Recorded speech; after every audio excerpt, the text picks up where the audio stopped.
Hello, everybody.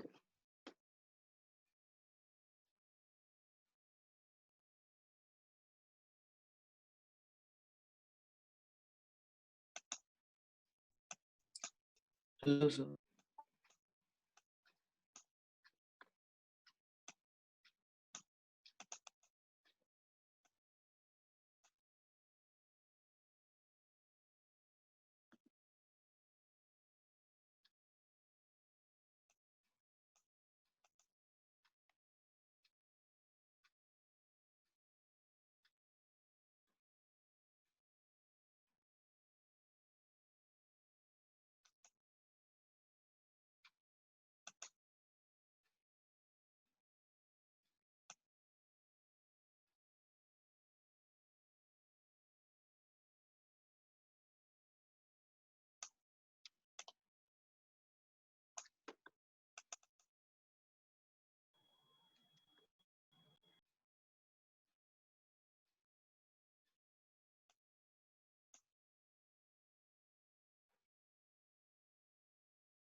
So let's just wait until other people come. So how are you following the lecture so far? Is anybody new who just came in today?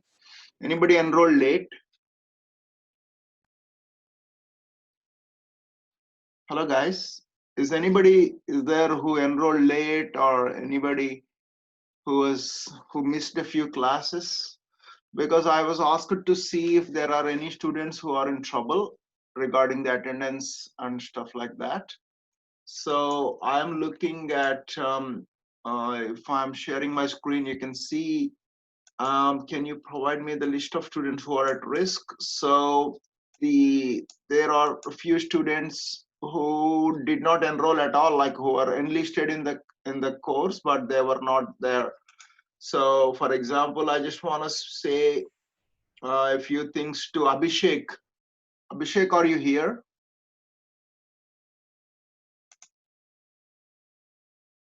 Yeah. Hi, good morning, everybody. Yeah, Abhishek, are you here? There are a few people who enrolled late. Mohammed Akram Ranzam. Hello.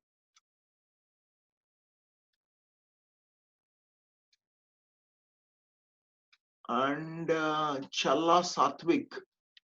Satvik, did you enroll late?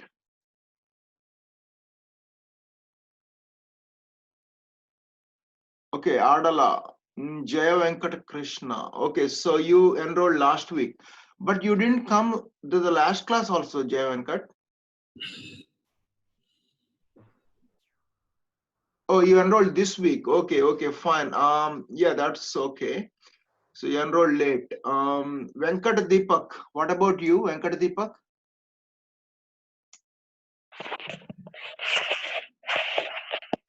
Venkata Deepak, are you here? So there are a few candidates who are enrolling late. Shala Satvik. Satvik, are you here? Okay, so yeah, the late enrollments are acceptable, no problem. But you guys have missed a quiz. Do you guys know that you missed a quiz? People who enrolled late. Jay Venkat, I think you missed a quiz. Hello, Jay Venkat, is your mic not working? Actually, I'm operating the mic in the phone. I couldn't like fastly operate the mic because it's Okay. So that's fine. Just listen to me. So since you are enrolling late, I'm going to give you another opportunity. So first thing that you need to do is go through the Moodle and see there are 4 lectures that are already completed. And I already uploaded these lectures in the video lectures are already uploaded onto the Moodle. So it is virtually like attending a lecture. Okay, so I'm recording the sessions as I go so that people who missed the class or enrolled late, they will have access to the content after they are done. So I suggest you go to the Moodle, look at the four weeks content, And once you are ready with that, next week I'm going to give you the quiz. I'm going to give you an opportunity to do the quiz. Thank you, sir. So much. Yeah, so because we cannot stretch it anymore, unfortunately, I think 4 day for next week will be again 7 more days. Like you have 7 more days to look at all the content that is there uploaded on the Moodle for week 1, week 2, week 3, and week 4, and also week 5. Yeah, maybe not week 5, because for the first quiz we have we listed for week 1, 2, and 3. So go and watch those videos for week 1, 2, and 3. Look at the PowerPoints, and once you are ready, I will give you the password for the quiz. So then you can take the quiz. Okay. The quiz is 5% of the grade, so it is very important that you take the quiz. And apart from that, there are some tutorials as well. Make sure that you are up to date with the content that is already on the Moodle, because you may not be able to, I mean, you will be able to follow today's class because it is primarily risk management. So you haven't missed anything that is really critical for you to follow the course, but you need to get up to date on the first 4 weeks. Okay. So I just want to see if anybody enrolled late. Anybody else who enrolled late? Satvik and Deepak. Did you guys enroll late as well? Okay, you guys are not here. So, and yeah, there are a few people. Those are the only 2 people. I don't think anybody else. Ahsan, Ilahi Ahsan, are you here? Ilahi Ahsan. Ahsan, are you here? Okay, so Ahsan, yeah, you didn't attend any of the classes yet, so that could be an issue. So this is something that that the university takes a little bit more seriously. If you are not coming to the class, and they will check. I mean, it's also for your benefit. If you are enrolling late, they will try to give you as much support as possible to make up, and I am there to help you as well. So make sure that if you have any questions, I mean, if you are enrolling late, we are there with you to support you. But if you are just missing the classes because of laziness, then the university will not be supportive of that. So there are a few people who came to the class. For example, this guy Akram, I don't know whether he enrolled late. Akram, are you here? Akram Ramzan. Okay, anyway, so let's start with the content. Okay, all right, so that's good.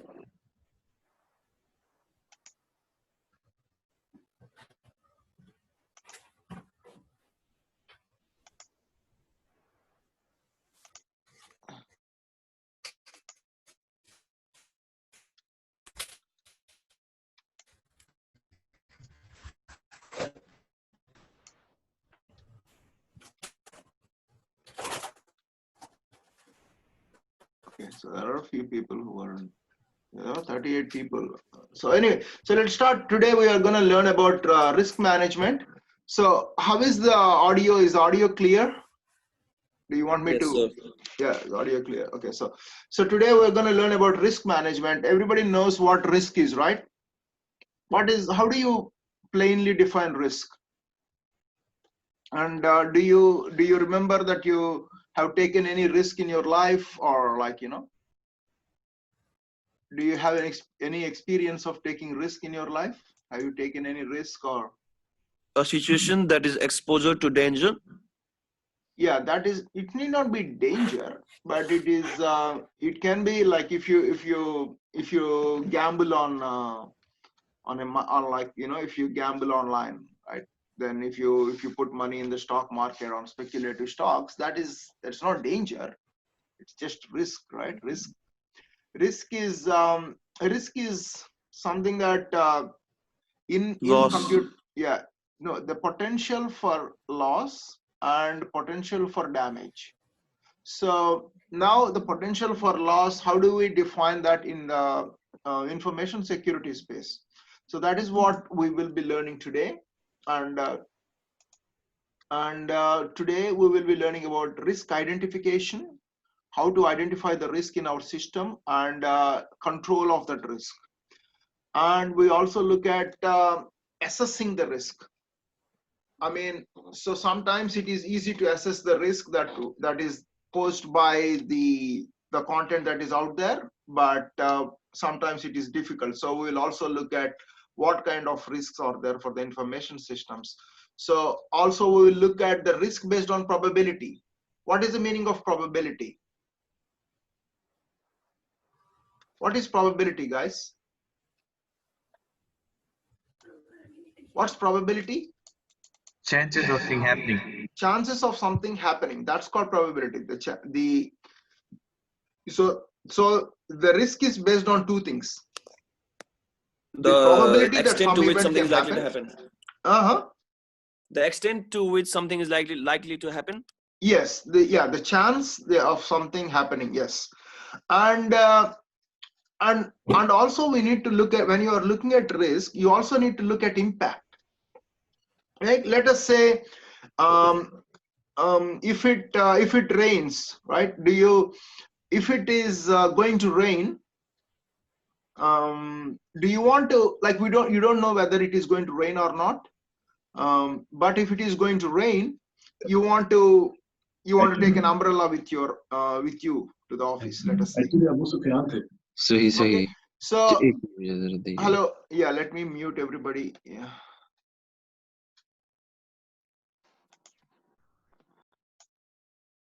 so I have muted everybody, and if you are willing to speak, you can unmute yourself and speak. Okay, all right.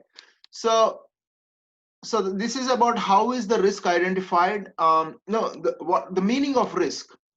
So risk contains two things: probability something can happen, and the impact. So we'll talk about those two things. So we will understand what impact means: impact on a system, impact on a security system or a computer network, and we will also understand how to document that risk. And we'll look at the processes of risk assessment as well. So then we will be looking at the learning objectives. So today we will be learning mostly about the risk mitigation strategy options. And whenever your system is facing a danger, when you have a vulnerability, how to mitigate that risk? What are the strategies that you should be employing? So you also need to identify the categories that can be used to Sir, controls. That means we are not able to view your screen. Oh yeah, you cannot view my screen. Okay. Let me.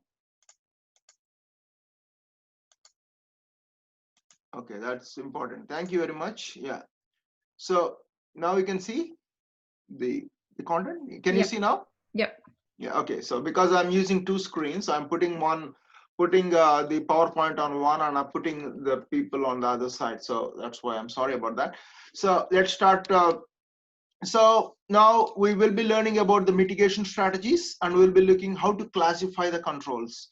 So we will categorize the risk into several. We will learn how to categorize the risk into several buckets, and then look at how to address each of these categories. And we will also look at the frameworks that are there for evaluating how to control the risk. And we will do what we call a cost-benefit analysis. Anybody familiar with this term before? What is the meaning of cost-benefit analysis?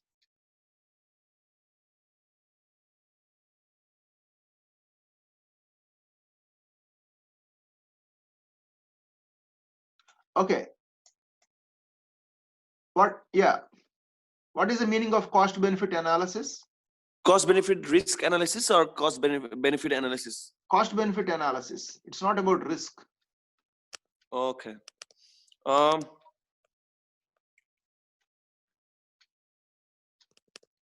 The strategies is the approach to, like, what do you say? Forward. Approach to estimate the strengths, or like, forgot. No.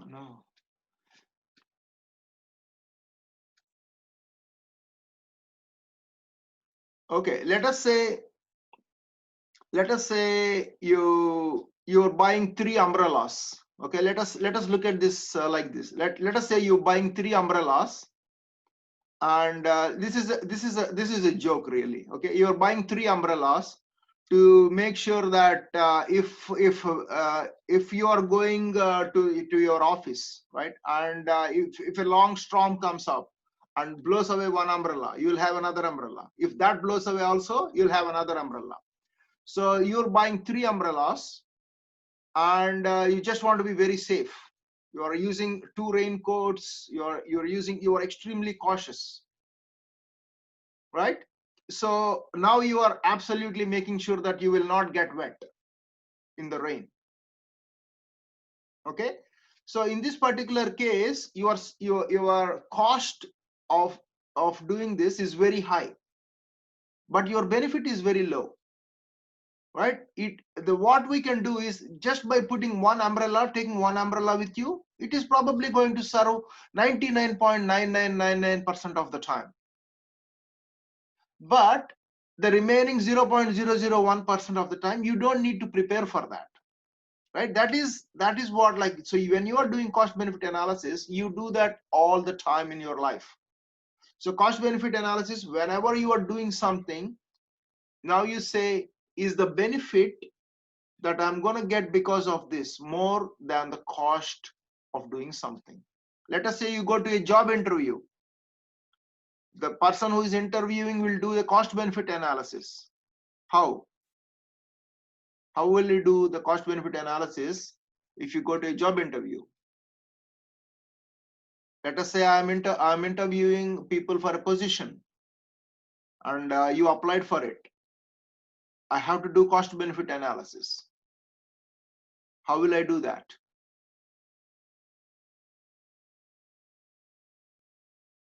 Anybody? Abhishek, what do you think? What is the question? I didn't hear that. How do I do cost benefit on? Benefit analysis when I'm hiring a new person for my company. By taking the decision. No. Because How? cost benefit analysis is like the process that is used to measure the benefits of a decision. Yeah. Yes, yeah. Yeah. But how would I do the cost benefit analysis? Maybe hire a skilled person at a lesser pay. Yeah, that is correct. But what is the fundamental thing that I will look at? Like, if I hire this person, Is he going to be taking more time to learn? Does he need more training? yeah. So how do you summarize that into simple cost benefit terms? Based on weakness and strengths, assuming. How much What is benefit you are the getting from him? so what is the benefit that I'm getting from this person? What is the cost of hiring this person? That's very simple. The benefit that I'm going to get is going to translate into revenue. The cost that I'm going to pay is the salary that I have to pay to him. So if he is bringing in more dollars to me because of hiring him, if my company sales are increasing more, or if my profits are increasing more than what I am paying him, then I will hire him. That is called cost benefit analysis.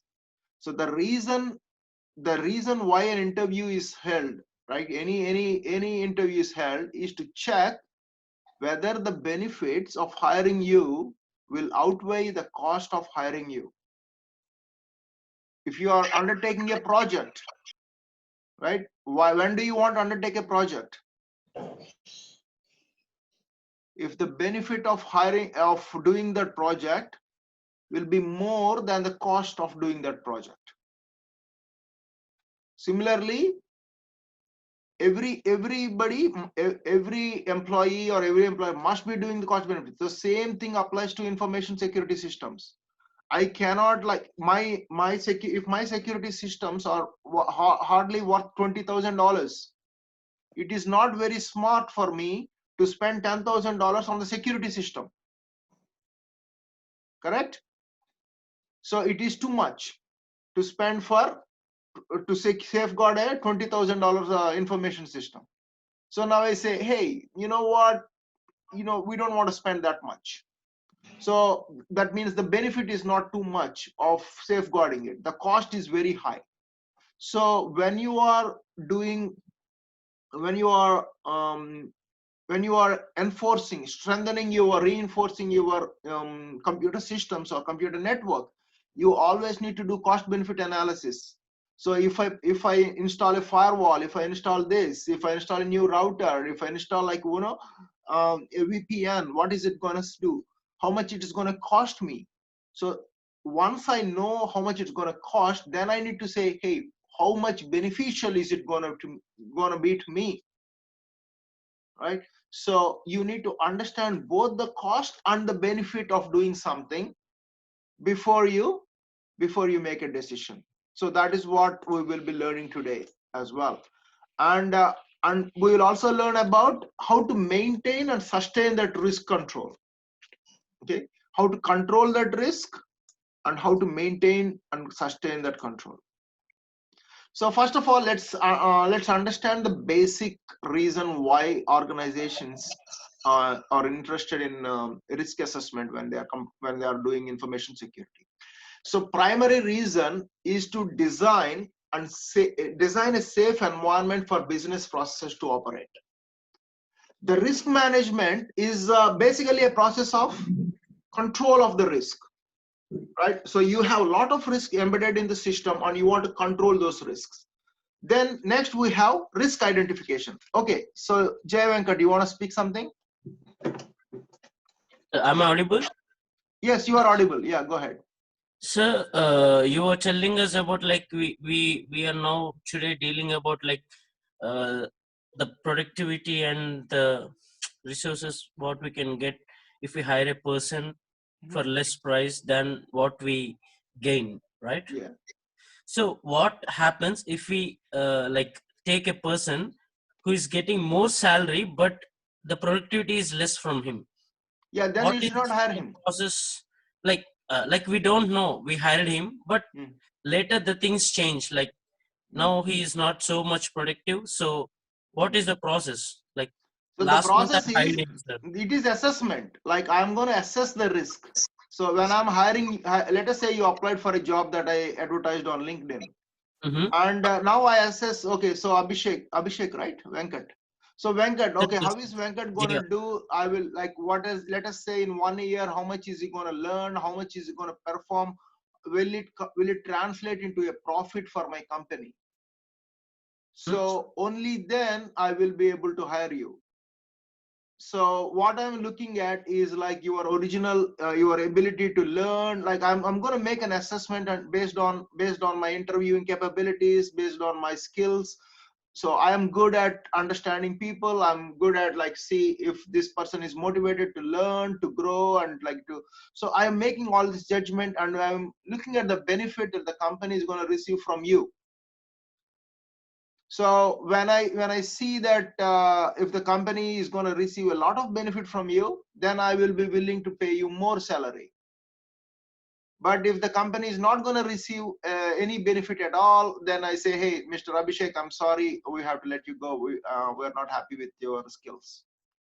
So that is how it works. That is how, like, every hiring decision, for example, is a risk that the manager is taking. But like, why are you asking about like other stuff? We are looking at information security. If you, that is just an example. Okay. Okay, sir. Thank you. Yeah, it is. Yeah, it is basically an example to say like every process involves some risk, and the management can make a decision saying that they might hire the wrong guy, just like a project, right? You may get involved in a wrong project, and the project can cause loss. So it is possible that I hire you and you didn't perform well, and then I have to fire you, and it will be a cost to the company. So I have invested like 3 months of training and 2 months of 2 or 3 months of salary in you, and you didn't perform and you didn't translate into profits. So then I will not be happy with you. I will be firing you. So that is how businesses operate. So because businesses look for profits, you need to add value to the companies. So the same thing happens when you're looking at risk management as well. You need to identify and control the risks that are facing an organization. So when you are looking at IT, when you are looking at information security system, information system, like a big network, you have, let us say Microsoft, Microsoft is too big. Let us say you have a small business, and like let's say you are a Pizza Hut, and you're maintaining. You want to see nobody want to hack into your Pizza Hut servers, and then you want to secure your system. So what do? You look at what are the risks that are going to happen to my Pizza Hut like server. Like let us say if somebody can hack into my server and order the pizza without my consent, unauthorized entry, unauthorized access, unauthorized ordering, and so there can be some issues. So every small business or even a medium scale business, they need to identify what are the risks that are there and how can I control these risks. So you need to first process is identification risk. Identify what risks there are. There hackers, are there like DDoS attacks. So we looked at different kind of security threats, and we need to identify all these threats. For example, today, how many of you heard of Twitter accounts being hacked? Do you know this or no? Yes, recently. Yeah, like 3 days ago, I think all the Twitter accounts were hacked, and they were sent saying that if you send thousand, we will double that, and then we will pay the charity organization, something like that. So that caused a havoc. So please look it up, and that was a huge security risk. That was the first time Twitter was actually subject to a hacking. So they were still investigating what happened. So that is basically they were unable to identify the risk, right? That is called social engineering. Social engineering attack. Have you heard of that social engineering? It's like a phishing email or phishing, like, you just you look at vulnerable people and you send a phishing email saying that, hey, if you put money here, then we will send you double the amount. So people who are really stupid, they think like, okay, that is a fantastic idea, let me do that. So that's why it is important that you need to identify what risks are there out there on people, how people are trying to trick you, because most people know today we are sharing information like crazy. We are like, we are giving our IP address, giving your address, everything, everywhere. So people don't have any discretion on what to share and what not to share. They share their email, they share their phone number, everything. That's why we get all this junk mail. So we are exposed to a lot of risks. So because once people know where we are located, and then we need to identify those risks where our computer systems are located as well. We need to identify the risks that are there in the information security space, and then we need to control those risks. We need to apply these controls to reduce the risks to the data.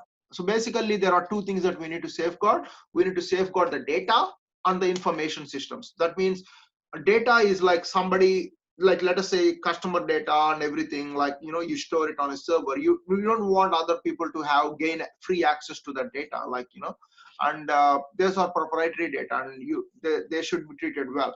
And information systems, if somebody gains access to our information systems, they can they can breach into the network, and they can operate like like a CEO or an employee, and that can cause trouble as well. So the risk management is primarily knowing yourself, identifying and examining what the current systems are, and then knowing the enemy. That means who are the how to identify and understand the threats that are facing the organization, and the responsibility. Who has a responsibility? Everybody who is in charge of the responsibility of each community of interest, like it is within the organization. Like the organization must manage these risks. Now let us look at how to manage the risk. First, we need to identify the risk. That means identify what inventories that I want to safeguard, how to classify the inventories, how to prioritize the threats. That means I'm listing all my inventory. I mean, which databases I want to safeguard. Where do I want to safeguard the data? Do I want to safeguard the server? Do I want, like, what kind of threats I want to see? So I want to do the risk identification first, right? Then I want to see what vulnerabilities are there. We talked about vulnerabilities in week 2. What is the meaning of a vulnerability? A weak point or a weak station. Yeah, weak point. Yes. Weak So we point. need to identify where our systems are vulnerable, and we need to identify and quantify and the asset exposure. Quantification of a risk is some quantification of vulnerability is like, okay, this is highly vulnerable, this is less vulnerable, and, like, you know, you need to quantify this, and then you need to control for this. You need to select a strategy, justify the controls, and implement those controls as we go further. So this is the fundamental way in which companies must manage the risk. So the roles of communities of interest. Let's look at who is in charge of controlling that risk. The information security management and users all must work together, right? So you need to evaluate the risk control. You need to determine what options are available. You need to acquire and install the necessary controls that are needed, and you also need to ensure what controls remain effective. So yeah, I miss. Okay, so okay, I will talk. Yeah, so yeah, I will talk about the quiz in the next tutorial class. Please don't ask me questions when I'm in the middle of a lecture. So yeah, you can ask me questions related to the lecture, but not about the quiz and other things. Don't interrupt me in the middle of the lecture. So risk identification is about identifying the risk, classifying the risk, and prioritizing. So as you can see here, you can see identifying, classifying, and prioritizing. So that is what we will do first. So we've been the components of risk identification are usually, like, it can be coming from people, it can be coming from procedures. So we need to look at what are the different components, and we need to quantify the risk. What is the meaning of quantification of a risk? How can you quantify a risk? How can you quantify a risk?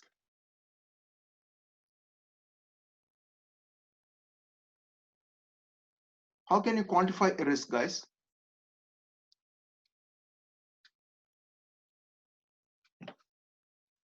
Anybody? What is the meaning of quantification of a risk? Probability analysis. By probability analysis. Yeah. So you need to look at two things: the probability of something being dangerous and the vulnerabilities. That is the impact that is something going to happen. So it is a product of probability of something happening and the impact that is going to happen, that is going to have on your system. So we need to identify all the components that are there in the risk. So then we need to plan and organize the process of risk management. Right. So all the project management principles, they apply for the risk management, risk identification process as well. So you need to organize a team with representatives all across all the groups. And then we look at periodic deliverables. That means every week or every month you need to see, hey, these are the security systems that are in place. We are reviewing it. We are making presentations to the management so they can identify and go ahead with that. So we need to lay out the tasks, and we need to lay out the management and the timetable of how you control the risk.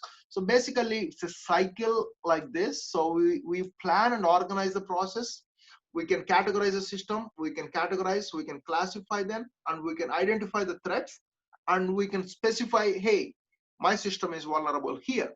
So along this chart, as we go down, like, we are specifying the asset vulnerabilities. Ultimately, from the starting point, how to organize, from planning and organize process, it is a feedback loop, right? You cannot say, I want to do this and that's it. No. So you need to understand, you need to classify your assets, and then you learn something from the vulnerabilities that you have, and say, hey, let me have better controls. So basically this is talking about a feedback loop that you need to you have to employ this process, the identification and risk assessment and identification of vulnerabilities. This is a feedback loop. So it is not like I make this and that's it. So like, as you can see, as you go down, you are going further. But you need, if you think the assets are more vulnerable, you need to identify and prioritize the threats again, right? If you classify your assets and identify the potential threats, you need to go back and classify again. So basically this process is a component that is going to flow like a waterfall. Let me, yeah, I don't so please, I think guys, I suggest you guys speak instead of chat there, because chatting is like a little bit distracting. I need to open the window and talk. So please mute, please be in a place where you are calm, and please kindly speak. The voice will be more interactive and I can answer the questions very quickly. You can raise your hand, you can stop and interrupt me in the middle of the lecture, I don't mind, but please talk about the lecture content. And if you're talking about like, sir, you can say, hey sir, I want to talk about iterative process. So you can share your ideas as well. But please don't type in, because every time you type in I have to go back and check. So if your mic is working, please use the mic. And if you're having issues with the audio, and if you're sitting in a train or something like, noisy place, that's fine. But if you have options, please try and speak through your microphones. So now identification of assets. If you so as I said, it is an iterative process, and then you need to classify the assets. So this is what I have covered. Like, you need to look at the components of the risk system. Now you look at the people. The people can be either employees or non-employees, right? So the employees can be either trusted staff or another staff. So you need to control for the people's strangers coming in. And you need to look at the procedures. So what are the standard business procedures? What are the sensitive procedures? Do we have these controls in place? What about data? So is the data transmitted properly? Is the data processed properly? Is the data stored in a secure place? So we need to look at all the components. What about software? So what applications are vulnerable? Are the operating systems at risk? Are there security components in this? What about hardware? What about our networks? So are these vulnerable? So we are looking at peripherals like, the servers, for example, systems and peripherals, like, you are using a monitor. Are these at risk? Are there any security devices that are in place? So basically you are going to go through the components, and you need to assess the risk of each of these components. So now you look at the you need to identify these risks. As you said, people, procedures, data, people, procedures, data, software, and hardware. There can be risks involved in all these 5 components, and you need to make sure like people, procedures, data is properly classified and created, and it is managed by the data owner. And you need to make sure that the backup procedures are there for the data. And then you need to look at the other 2, software and hardware. So what about the software? So hardware, software, network asset identification, you need to do this as well. So it depends on what are the risk management efforts, what are the preferences and needs of the security and information technology communities. You need to look at the asset attributes as well. What are asset attributes? Basically IP address, MAC addresses, serial number, manufacturer. You need to look at all these and see, are these shareable? Is someone going to share these? Am I at risk? You need to look at the software as well, and you need to look at the elements of hardware that are at risk, element of the network that are at risk as well. Next, we are going to look at the data classification and management. So this is an information owner is primarily responsible to classify the data, classify the information assets. So information, like as I said, first part will be identification of the risk, and then classification and prioritization of the risk. So as a data owner or an information owner, you are like, usually a business owner like will own the data. So information owner or data owner is basically the same.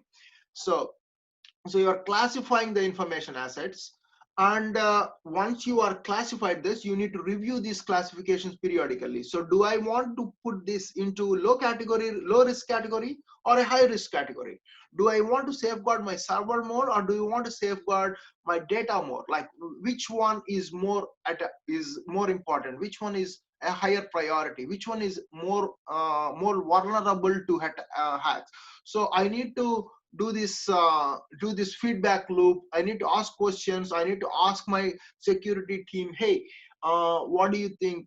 What do you think of this of our new system? We are trying to install a new server. We are trying to open a new system, new business over there. What do you think are the risks there? So you need to keep on reviewing the existing ones, and you need to see if any new things can be put in place to manage the risk properly. At the same time, you need to make sure that you are doing the cost benefit analysis. You cannot spend thousands and thousands of dollars on something that it is not necessary. So obviously you need to make sure, like for example, if you are a military or a federal agency, right?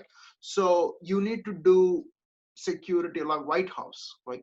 White House need to be guarded like for all the hacks, against all the hacks, because everybody in the world maybe like there may be a lot of people in the world who may be trying to get access from White House. So White House has a lot of information. What kind of information does White House have, for example? Do you know what White House is? How many of you know what White House is? You guys don't know what White House is?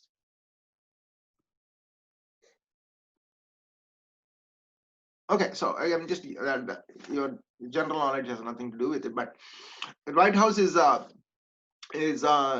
where the U.S. president and everybody stays. Like it's a congressional office, so presidential office, let's say.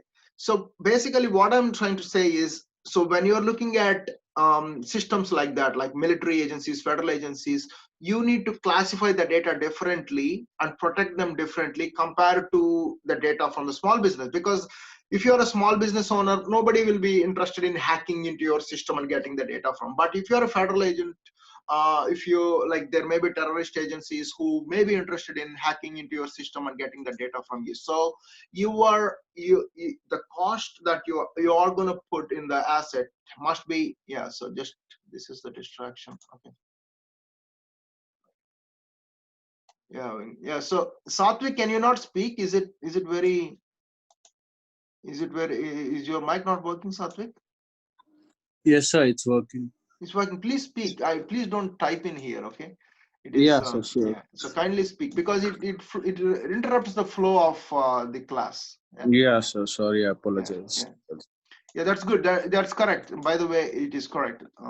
So now the way first of all, we need to identify the risk. So now we need to create like a inventory worksheet. So a sample inventory worksheet could be like, so you don't need to worry about what you see on the screen at the moment. Like it is for any particular business. You need to classification of the information assets, and then impact of probability. So basically this is a sample worksheet. You don't need to know all the terms. So basically one document, what information is transmitted, is the data is classified or confidential, is it private or is it public? So we need to identify the information assets, classify the data, and impact to probability. That means if the impact is high, then you need to take more care of that system, of the document, let us say. So basically this small business, every business will have like a sample inventory worksheet that manage the risk. So this may be for for a particular example company, but usually this is like reviewed every week or every month, and evaluation is done by the risk assessment officer. So that is an example of a sample worksheet. You don't need to like know all the terms in there, but so you need to understand that. So every company makes a sample worksheet to makes a risk assessment worksheet to see what information is there, whether it is confidential or private, and then whether you can continue how to assess the risk that is posed by the problems that are there. So first, as I said, the first threat assessment, whenever you're looking at a threat, like we looked at, what is the difference between a vulnerability and a threat? What is the difference between vulnerability and a threat? Vulnerability is a weak point, and threat is something, the uncertainty of happening something bad. No, it's not uncertainty. What is a threat? Oh, it's risk. Sorry. Risk which we know it's about to come, or like Yeah, threat is Potentially. Okay. threat is an impact that an outsider or somebody else can pose to us. So that's a threat. That's a danger to the Potential for information system. exposure. Yeah, attack, the possible attack, and all these things. So realistic threat, like whenever there is a realistic threat, you need to investigate that. So unimportant threats are usually set aside. That means, like, you unimportant threats, if someone steals something really unimportant, you don't need to worry about that. You know, to safeguard your systems against the small threats, or like, if the information that you are sharing is not so valuable, why do you want to spend money to safeguard it? Like, it's not a big deal. So you need to assess the threats, what threats are presenting the danger to the assets, and what threats pose the most danger, right? And how much would it cost to recover from the attack, right? Once an attack happens, right, how much it would cost me to restore the data, to restore the attack. So if you look at history, there were a lot of instances where, like, where cyber attacks have happened to credit card companies, and I'm going to go through the examples of these cyber attacks. And once those cyber attacks happen, in order to restore all the accounts, all the passwords and everything, it takes time. So it takes money. So if I allow the threat to happen, if I ignore on putting information control, like if I ignore on, if I say, hey, risk control is not needed, and something happens, what is the cost for me, right? How can I recover from it? How much it will cost me, right? Will it damage my reputation? Will my company go bankrupt? Whatever. Like, what are the threats that are there? Who is hacking? Who is trying to do? So which threat requires most money to be spent on? Which threat should I address? So these are the things that we are needing to do. So there are threats, and you need to address, you need to understand what threats are there, right? First of all, we all know there are, like, compromises to intellectual property. So somebody can actually mimic our work, and it can be like a piracy. That is a threat. And espionage, that means somebody can, like, come into our system and, like, pretend to be an employee of our company and then steal the information. And there can be forces of nature. This is nothing we can do about that other than ensuring our systems. So we can be fire, earthquake, whatever. And then human error. So employees make mistakes, right? Employees can be tricked into, you might have seen a lot of movies where somebody comes in and asks for, like in movies, lot of movies, like you'd say, somebody new person comes in and says he want to go to go to a hotel room, right? A room in a hotel. So he talks to the receptionist and tricks the receptionist to, in order to giving him a key, right? You see that in movies all the time, correct?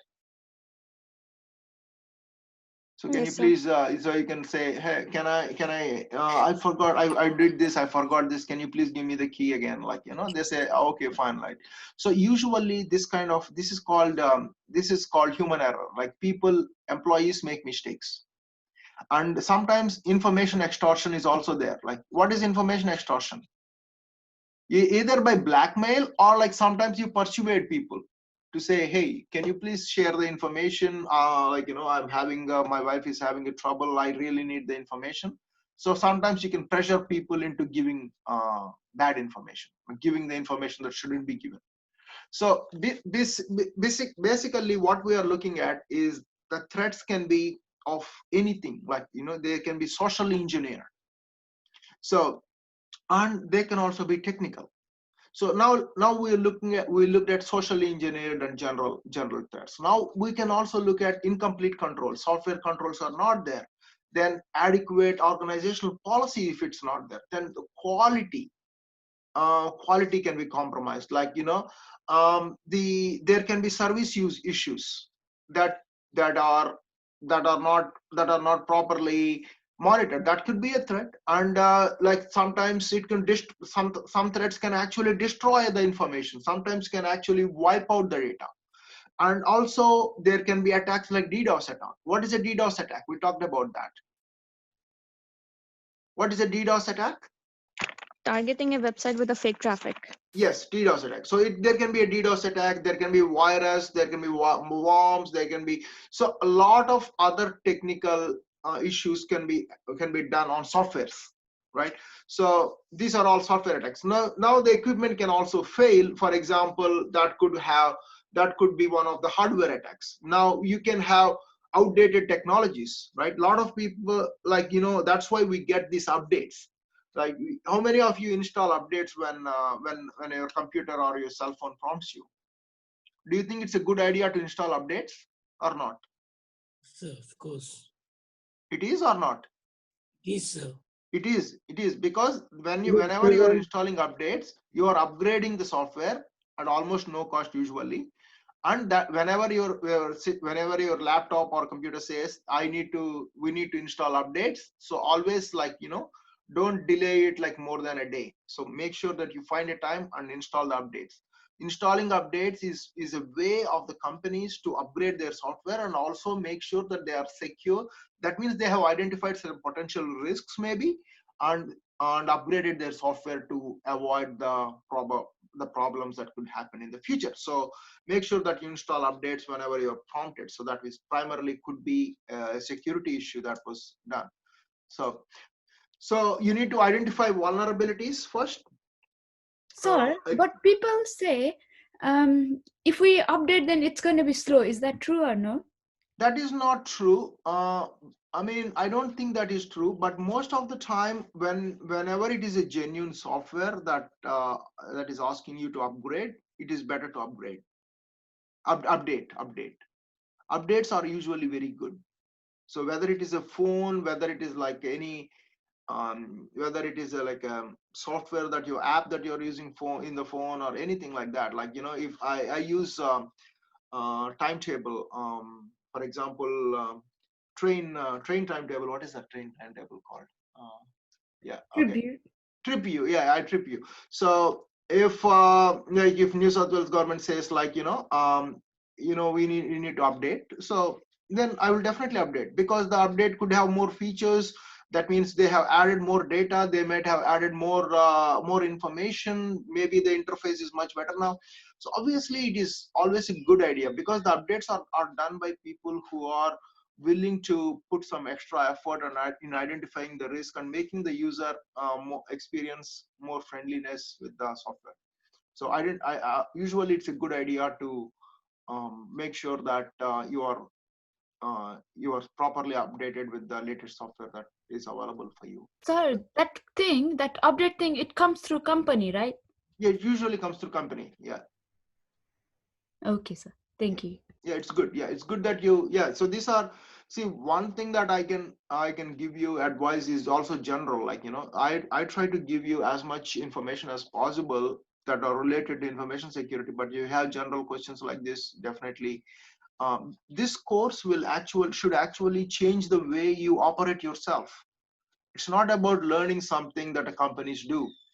It is there are also personal vulnerabilities. How to safeguard your personal data, how to safeguard your personal information is also something that you can learn if you follow the course properly. So that's good. That yeah. So make sure that you ask questions if you have general issues regarding information security. Also, I can help you, but don't take too much of the time, because we are under pressure to create. But during the tutorial, definitely you can ask. You're more liberal to ask a lot of circumferential questions. So that means, like, you can ask questions related to information security, but not exactly that is covered in the topic. That is fine.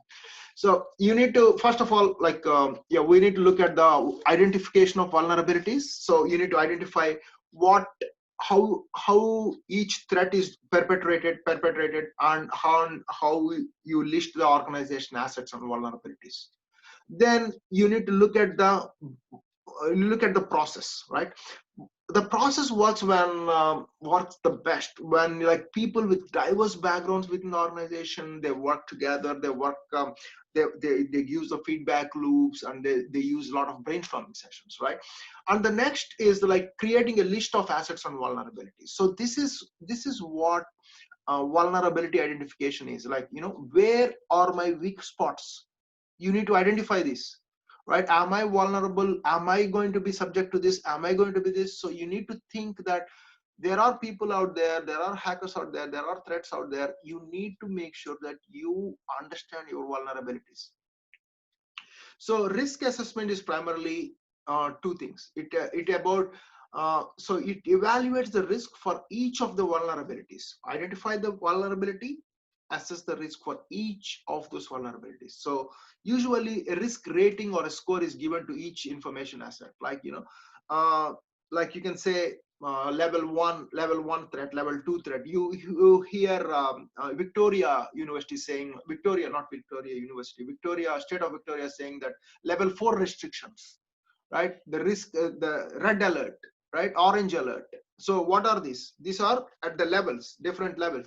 You need to assign risk score for each of the information asset. That means, so the risk to my data is so and so. The risk to my server on this particular server is so and so. So you need to allocate the risk rating or score for each of the information assets that you need to safeguard. So the goal is to like evaluate the risk for each of these independently, right? You say my data can be stolen, right? That's a vulnerability. So how do you evaluate the risk? If my data is stolen, so what is the danger to me?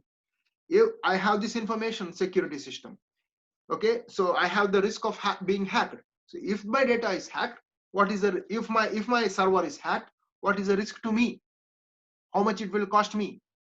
How will it cost the reputation of the company? So this is called risk assessment. So risk assessment contains two parts. As I say, one is the probability that a specific vulnerability will be subject to attack. For example, let us say your email, right? Let us say you have personal email. What is the probability that somebody will be accessing your password, right? That's a vulnerability. So let us say you have a very stupid like password. Let's say ABCD, right? That's your password, and any hacker or anybody can actually crack that password. Let's say, what is the probability that the specific vulnerability will be subject to successful attack? So in this particular case, nobody is interested in reading your email, right? Like I mean, what information would I get from reading your email? So I won't be interested in like trying an email unless I know that you are a specific person, you are a business owner. If you're sending a lot of emails, then I may be interested in hacking into your email and sending email like to few other people saying that, hey, pay that person 30,000, pay that person 15,000. So that is possible. So you need to identify the likelihood that some likelihood of a threat, likelihood that a specific vulnerability will be exploited. And you need to assign a numerical value between 0 and 1, like, or 1 to 100. Whatever, it doesn't matter. Like it's level 100 will be very high risk, and level 0 will be low risk. So you need to understand this likelihood that some threat can exploit the vulnerabilities that you have. The how you calculate that risk is a multiplication of two things. What is the likelihood that something bad will happen to my system, and what is the cost, what is the value of that impact? Like if something is very rarely happening, I don't worry about that. But if the value of it is very high, then like let us say you have a home and you are living in you are living in New South Wales. Like let us say there is a chance of bushfires, right? The likelihood that a bushfire can happen is very low. But if it happens, right, the value of that impact will be devastating, right? So people think that's why insurance companies, they make a lot of money, because people want to safeguard their large assets. right? So the house, for example, my house is very valuable. It's a $1 million house, let us say. So in that particular case, I want to insure my house against every possible threat. I don't mind paying like $1,000 in a year based for that. But in the end, I may be just paying for nothing, because if nothing happens, I will be paying $1,000 every year for nothing. But it is still worth the risk. So that means that the value of the impact that it is happening, that is going to happen on me, if I don't insure my house and some fire happens, I will be totally devastated. I'll be on the street. I'll be losing almost like $1 million, and I have to start from scratch. So you need to understand the value of an impact. Something could happen, and then you need to look at the other element. So the percentage of risk that is already controlled, that means, so some risk will already be controlled by the certain uncertainty element. And then if you control certain risk, that means I have already controlled for, let us say I install some fire, let us say I'm living in Victoria or New South Wales, where I had a house and I'm safeguarding against the bushfire. So I can put a Teflon, like I can I can coat the house with some tape, something that prevents the threat. Like I don't put wood on top of it. Maybe I can put something that repels the fire or whatever. So that means that is a risk that is already controlled. And there can be an uncertain element as well in the risk, like something that you don't even anticipate.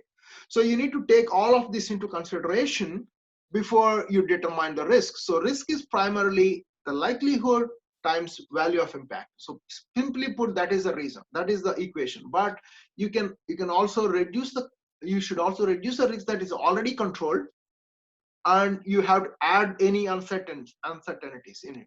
So basically that is the equation for risk, and that makes sense. Is this equation mathematically make sense to you? Does this equation mathematically make sense to everybody? Okay, so I'm assuming that it's okay for everybody. So if you don't have any issue with this, and like, because this is one of the things that you will be learning, like, this is basic. Okay. All right, now let's move on to identifying the possible controls. For each threat that you have associated with vulnerabilities, so you have some residual risk, right? So residual risk is the risk that remains after you put the controls. That means when you put some controls in, does not mean that you are risk free. No, you are still vulnerable. There is some element of risk that is still there. It can be because of an employee leaking information. It can be somebody guessing your password, somebody able to crack get into your system through a DDoS attack, whatever. There are still some risks that are residual. These are called residual risks. So you need to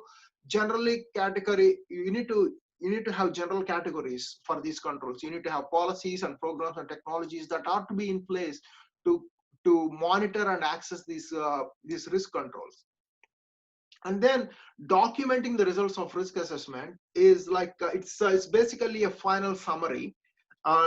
You rank all the vulnerabilities in the risk worksheet, and you put out the worksheet detail assets impact, vulnerability. So you put this equation, right? You put this equation into place for all the information assets. So risk for information, risk for data, risk for server 1, risk for server 2, risk for software being hacked, risk for a DDoS attack. So all these risks you need to put it in we'll put it in a worksheet. So basically we're documenting the results of risk assessment. We put it in a spreadsheet where we can see, hey, this seems to be more vulnerable. Let's invest money in this. This seems to be less okay. This seems to be okay. Let's not worry about that at the point. So these are the things that you are going to do when you're documenting what you get from the risk assessment. So risk assessment, you do calculate the risk assessment like this, and then you document it and put it in your worksheet so that everybody know. Once you got the risk assessed, right? You need to control those risks, right? let's talk about the controlling the risks. Let's take the attendance now, and then we'll talk about control of the risks after that. So hopefully everything is clear so far to everybody. Is everyone following? Yes, sir. Yeah, I hope I'm trying to do the best I can. Like there are 50. Wow. See, what I really want is there are 55 participants here right now. Let me share a new screen.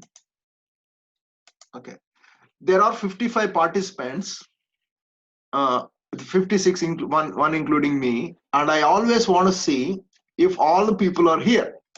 Then I don't need to call out for attendance. I can just mark present for all the people. So I always wish that is the case, but it never happens. I hope one day it happens. Of course, sir, it will happen one day, sir. I'm So- also waiting for that day, sir, from my first semester. So yeah, like that would be like I suggested when I was when I was a teenager, when I suggested my teacher saying that like teacher, the class looks full, you don't need to call anybody. Then the teacher asked me, why don't you need to call? Because she was so used to calling the names. Now you see like the class is full, like you can just count how many people are there. Like it seems like everybody is here. So you can give attendance to everybody. So it's instead of calling everybody. So the teacher was very, very happy and she did exactly what I suggested. But unfortunately, I couldn't use that logic here because a lot of people are missing. No, I will suggest you that, sir, today. Okay, Sanjay, okay. Yes, sir.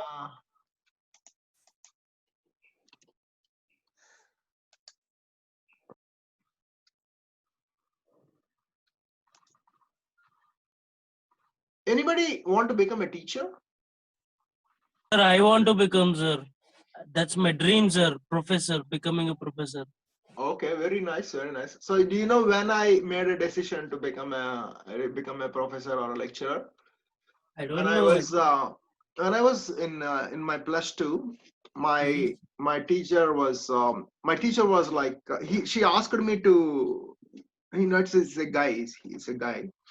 It was trigonometry class. He asked me to I was talking to another guy in the back bench, and he asked me to do Madhav, you're not listening to the lecture, yes. Then I said, sir, I'm listening to the lecture.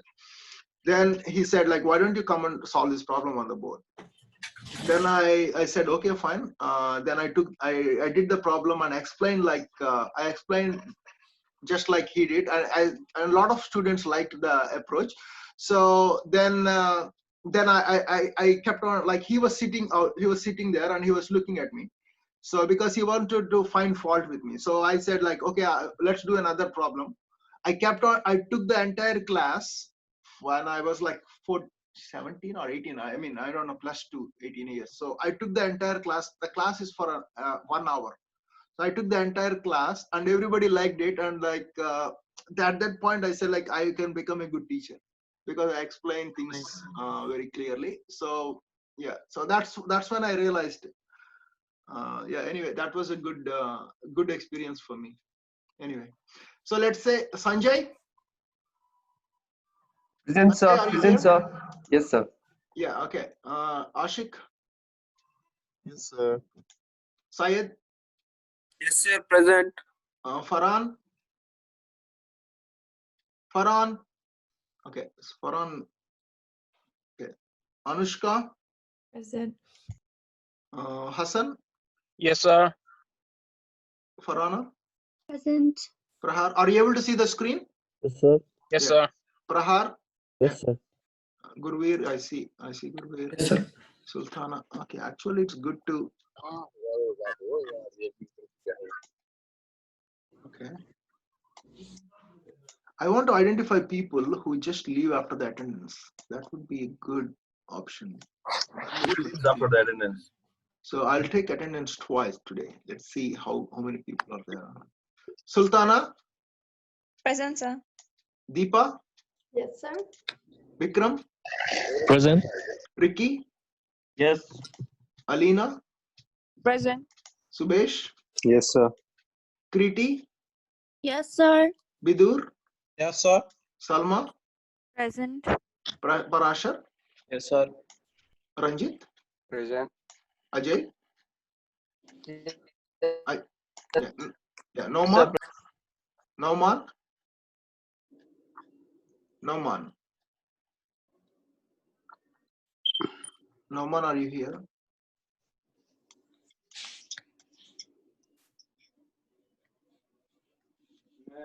Okay, Nauman is not here. Okay, Dipanjana, Sir. Binod, Binod, Vijay, I'm present. Melan, Melan, Abhishek, Abhishek, I see here. Yeah, Abhishek, did you enroll late? Yes, sir. 2 weeks. Yeah, okay, that's fine. Buddha Toki, Sujit, sorry, Sujit, Yes, sir. Yes, sir. Ritika, Present, sir. Samita, Yes, sir. Sadiksha, Present. Arjun, Yes, sir. Prithviraj, Present, sir. Nirpesh, Yes, sir. Suraj, Yes, sir. Rosina, Present, sir. Roshan, Yes, sir. Prashant, Present, sir. Zakaur Rahman, Zakaur Rahman.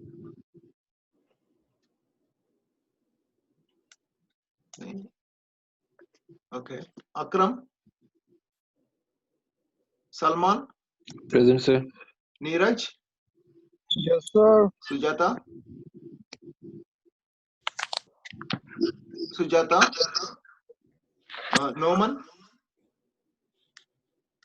Noman,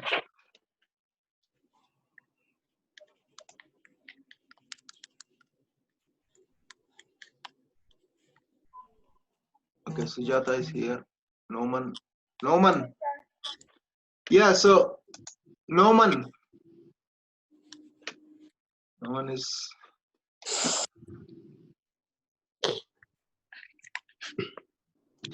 absent. Okay, Imran, Yes, sir. Polycarp, yeah, I see him. Sanjog, yeah, I see Sanjog. Zohaib, Yes, sir. Santosh, Yes, sir. Nikita, Yes, sir. okay, I think everybody else is present because there are already enough absentees. So, Hello. Excuse me, sir. You didn't call my name. yeah, what's your name? Banu, sir. 57. 57. Even my name also, sir. Yeah, I did Even not my finish. name. It's not done. Amita, Umulwara, Present, sir. Venkat Deepak, Yes, sir. Krishna is here. Roshan. Yes, sir. So just please check your screen. I'm just, if you are absent, then please let me know. So there are 3 people here: Zakaur Rahman, Ramzan, and Noman. All of you are absent. Is anybody here from those 3 people? Okay, here there are 3 more: Safi Nauman, Dipanjana, and Binod. Who? Dipanjana. Oh, Dipanjana is present. Sorry. Safi Nauman, Binod, and Melan. Melan, are you here? Yeah, Melan is here. I mean, guys, if you are sleeping, that's not good. Safi Nauman, Imran Mohammed. You guys log into the computer and that's it, huh? Maybe sleeping, sir. Mohammed Imran is here. Okay. Noman. Okay, all right. I don't. Binod.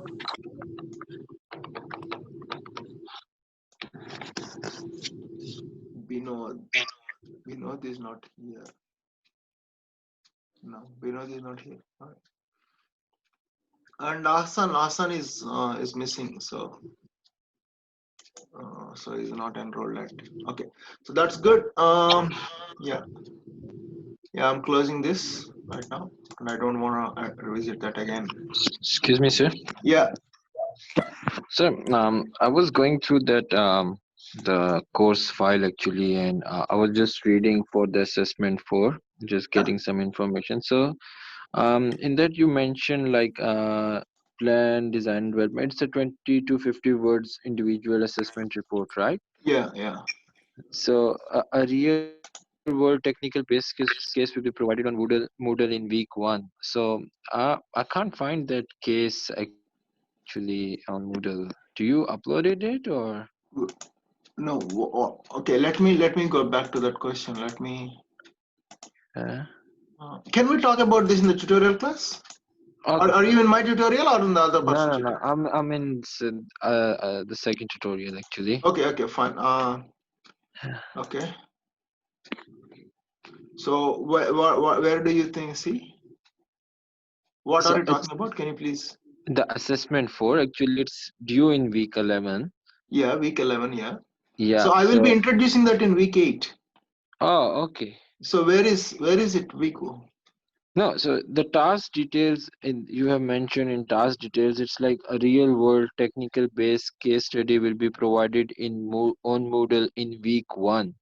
Week 11 actually. There was a where?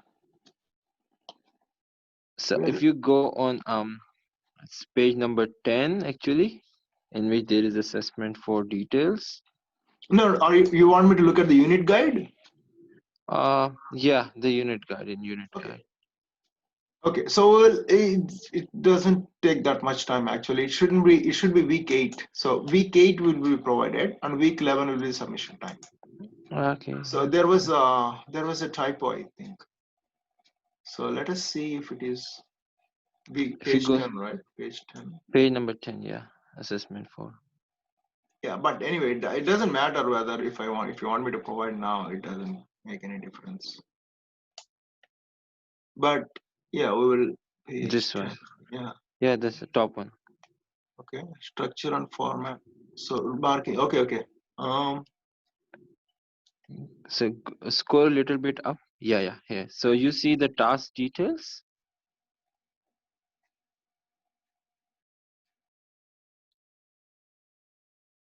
Oh, the real technical. Yeah, it's saying a real world technical based case study will be provided on Moodle in week 1. So actually, I was finding that's real based case on Moodle. So Yeah. So see, it's we will. Let me see. We can make this available. It's not. It doesn't change anything. okay. So you So will I make it can available in week 8, 8. So right? because it takes a maximum of 3 weeks to do the work. So if you want it to be available, I don't mind. Like if people want to work sooner, that's fine. That's not a problem for me. Let me see if I can make. I will make it available then. All right, sure. Yeah. No So it is worries. Thank not. See, it is a project that takes about 3 weeks. So I can assessment. It's fine whenever it's easy for you, Yeah. sir. So No now worries. I'm gonna make available. So I have made it available. Okay. Okay. So that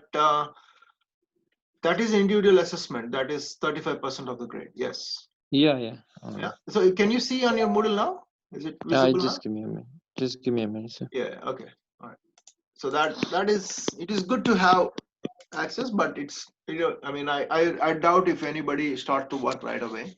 But if you have time, definitely I don't mind you guys doing We the work. can start working, right, sir? Like we don't do the entire project, but we can like give Yeah. some time to that. Yeah, definitely. That's why I made it available, so you can I usually last semester I introduced at week 8, and I gave 3 weeks time for the people to do the report, and it But is not it doesn't take much more than a week, let us say. But it's okay if you want to work for more time, I'm more than happy to.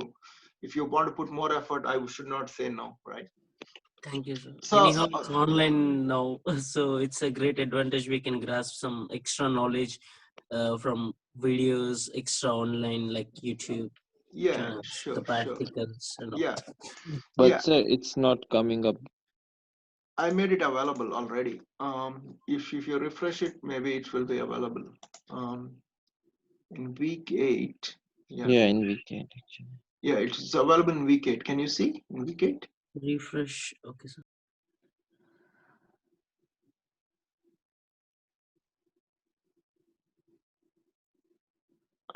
Okay, it is available but not shown.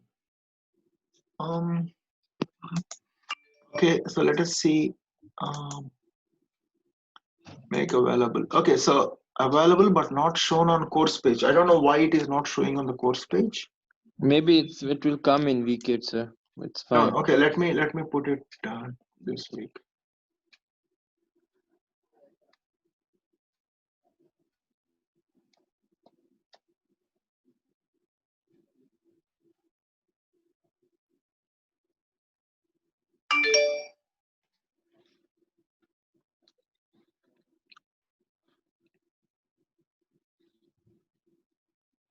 Okay, now can you see?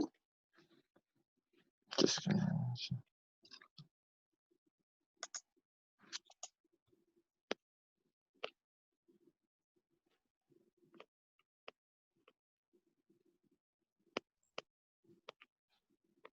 In week 5, today's week I put in. Just 1 minute, I will be back. yeah, now we can see, sir.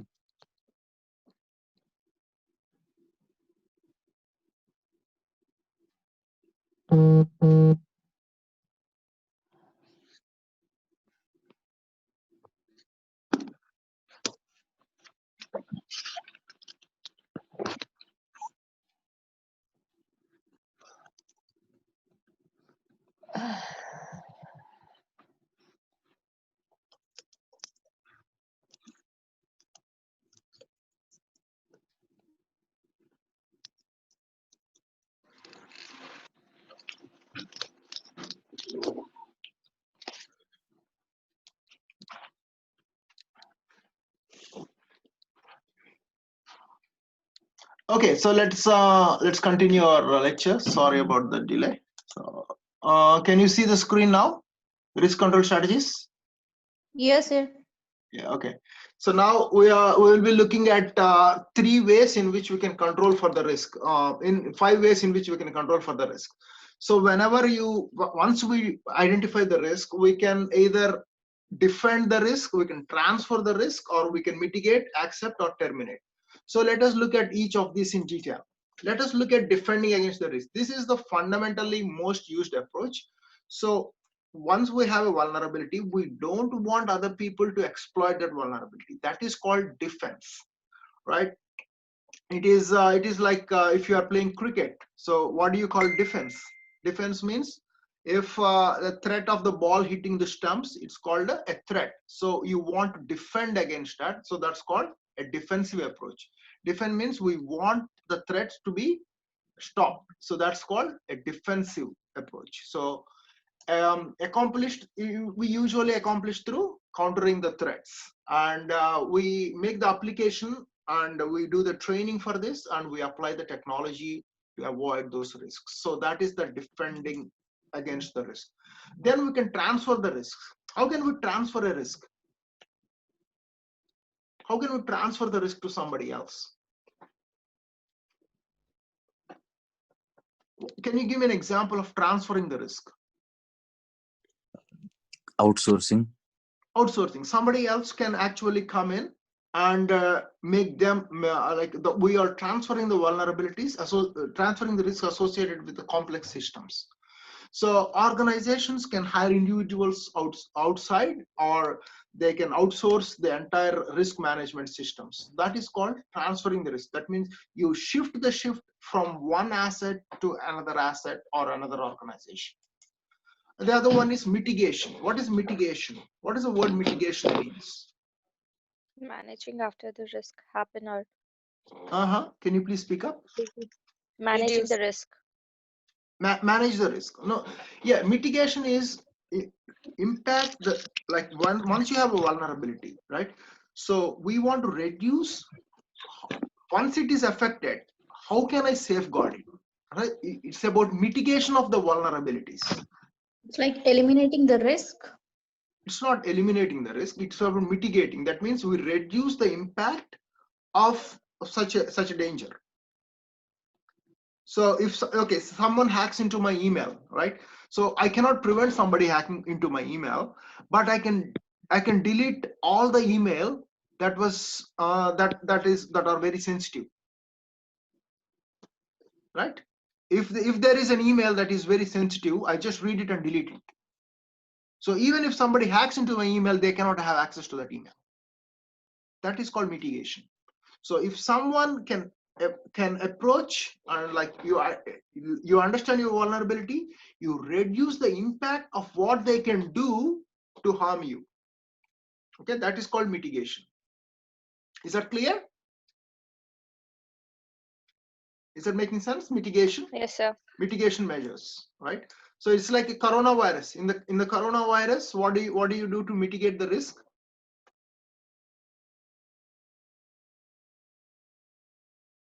Wear mask, get tested, follow the guidelines. Yeah, does it mitigate the risk really? Have 1.5 meter distance.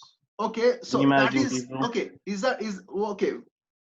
So you have to understand the word mitigate. Mitigate is reduce the impact or vulnerability, right? Your system is vulnerable, right? Your human body is vulnerable. So you want to reduce that vulnerability. What do?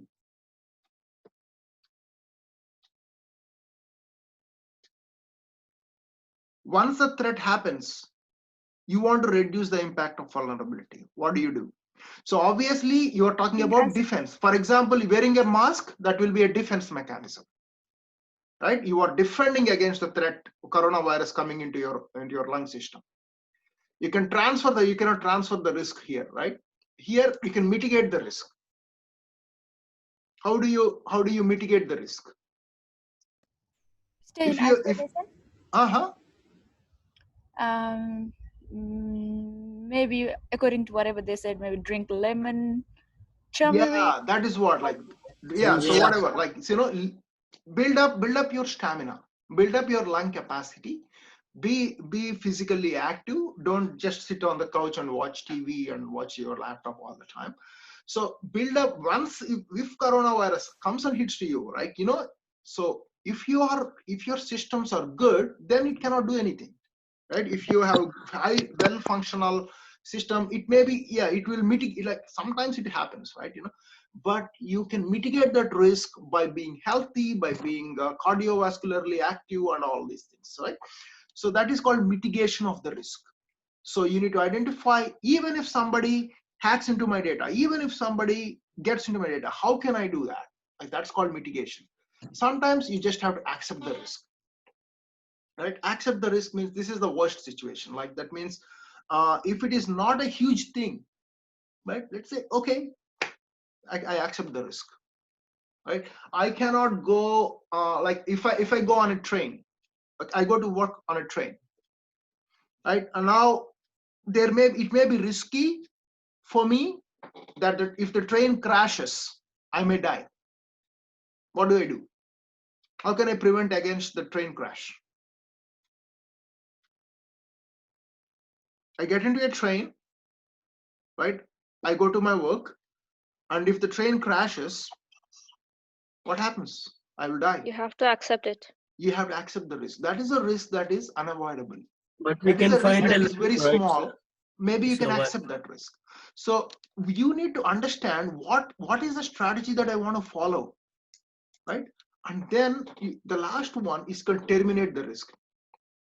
Okay, so we can terminate the risk. So because we can seek alternative opportunities. So for example, the way in which I can terminate the risk of being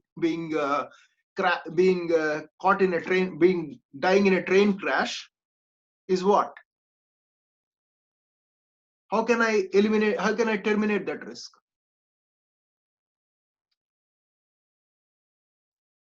By not By getting into a taking train. any measures, like pulling the chain of the train, No, if you know it before. no. By not getting into a train. By not getting into a train, I'll use a bus, but bus has its own risks. So what I'm trying to say is you can do any of these strategies to when you're faced with the risk, right?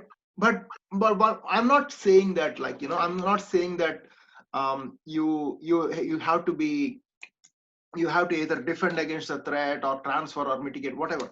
But it is situation based. Every risk that you face is situation based, and you need to you need to understand that it is the right, if it is the right situation, then sometimes you will accept, sometimes you'll mitigate, sometimes you will accept, like, so what do you think? Like, do you think do you think do you understand all these terms: defend, transfer, mitigate, accept, and terminate? Yes, sir. Yeah, okay. Now let us look at risk handling. Okay, how do you handle the risk? Well, first of all, you identify all the vulnerable assets, right? All the threats that are there. And then now if you look at the system, now you need to identify whether the system is vulnerable or not. Then we will see if this, even if the system is vulnerable, can I exploit that, right? If there is vulnerable, then is it exploitable? Then that means there is a vulnerability. Then you need to identify the threats and the vulnerabilities. As you are going on this line, right, you can see this is the process of identifying our vulnerability.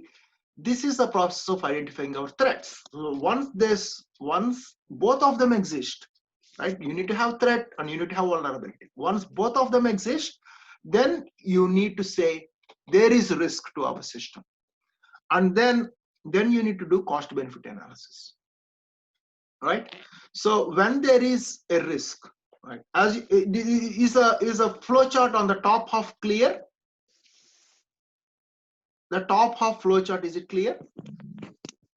So we are identifying whether the system is vulnerable or unexploitable. Exploitable means, that means somebody can attack it. That means you are identifying if the vulnerability exists, and you have to identify if the threat exists. If both the threats and the vulnerability exist, then risk exists, right? Because in the formula, vulnerability times threat is the risk. So that is a risk. Once you get that risk, then you need to check if the attacker is you need to do cost benefit analysis, right? So you need to see if the attacker gains more than the cost. So why is it important? Let us say I want to invade you, like let us say you have an email account or some account, okay? So why would somebody spend a lot of money to attack you? Why would they motivated to hack into the system? Why would somebody be interested in hacking into your system? Can anybody tell me with common sense? Because if there is something which is like useful to them, or something that is valuable, right? valuable. So you, let us say somebody spends 2 hours. Okay, Ritika, you can say. Ritika, you wanna talk? No, it's by mistake, sir. Okay. So anybody, so if something happens, right? What is why would somebody be attacking you? Will they be spending like 4 hours to do something that is not so useful for them? No. No, but they need to find something very valuable for them, right? Let us say your grade book. Okay, so let us say in KOI we have grade books, right? Like I keep grade books. Now I know some of you may be intelligent, some of you may be cunning, so you may be saying that, like, okay, let me hack into the grade book and change my grade. I got C grade, let me change the grade to A. Okay, that is a good good aspiration to have, like, you didn't do well in the course, but you are hacking into the system. You want to hack into the system and change the grade to A. By the way, let me tell you something. Okay, if you really do that, if you can really do that, that means you already passed the course. So That's we'll what be awarded? Do you understand? Yes. So that means you have actually applied what you have learned. So that means you hacked into the system, you learned all the vulnerabilities of the system, you understood the risk, you understood the vulnerabilities where there was problem, you learned how to hack, and that is more than what we teach in this course. So if you hacked into a system and, like, change your grade to A, so we'll say, hey, congratulations, you passed the course. I will say that, but the university will punish you, but I will appreciate that.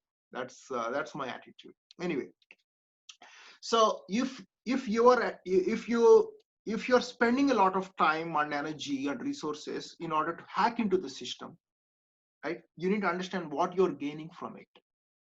So if the gain that you're going to get is more than the cost, right, then you may be willing to accept the risk. You may be willing to accept the risk. But if you already get like A minus, let us say you got 90, you got 89, and you want to make it to 90, right?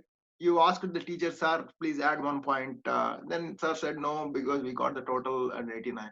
So now you may be not motivated to add hack into the system and do that, like work for 2 or 3 hours to change the grade. So in this particular case, the gain is less than the cost. You say, like, okay, fine. So you need to understand when the risk is acceptable and when the risk is not acceptable, right? If you are gaining more, then obviously I need to be prepared, right? If everybody can come in and change their grade, then that is dangerous. So then as an attacker, your gain is more than the cost. And then once it is attacked, I also need to check if it is causing a lot of damage to the system itself. That means, will the KOI lose more because of this breach or not? Obviously they do, because it hurts the reputation of the university if students are able to hack into the system and change the grade. So obviously any breach like that will be devastating to the reputation of the university, of the KOI. So in this particular case, I will check, okay, the expected loss is more than the accepted level, right? So I need to secure the system. So in this particular, then I will say, hey, this kind of risk is not acceptable. We need to defend against it. Is that making sense? So these are all the decision making points. Like, these are where I'm going to make a decision, and I will do this feasibility study. What is a feasibility study? Feasibility is like a looking at the consequences of how a vulnerability can be explored. So there can be a number of ways in which you can do a feasibility study, and this happens in business world all the time, when, like, when you're doing whether this strategy is a feasible one or not. And we also talked about cost benefit analysis. So CBA is primarily an economic template saying that this is the cost that is going to happen to us, and this is the benefit that the organization is going to get from it. So if the cost is more, then I don't want to do it. If the cost is less than the benefit, I want to do it. So basically, this is the costs involved, like training, service costs, maintenance costs. All these are the costs of doing of putting a risk control in place, or putting a security system in place, right? You can build a firewall, you can build a new server, you can build a VPN, whatever you want, you can build all that, but it will come with a cost. Is the cost worth it, right? You need to check if the cost is worth it. Then once you do that, we need to go to the risk control cycle. So now, once you identified, as you start from identification, let's start from identifying the information assets, right over here. Then we we will go to the risk worksheet and prepare the vulnerabilities. Then we control and plan our strategy, right? And once we do that, we can implement that control. Once we access that control, now we can check whether these controls are good enough or not, right?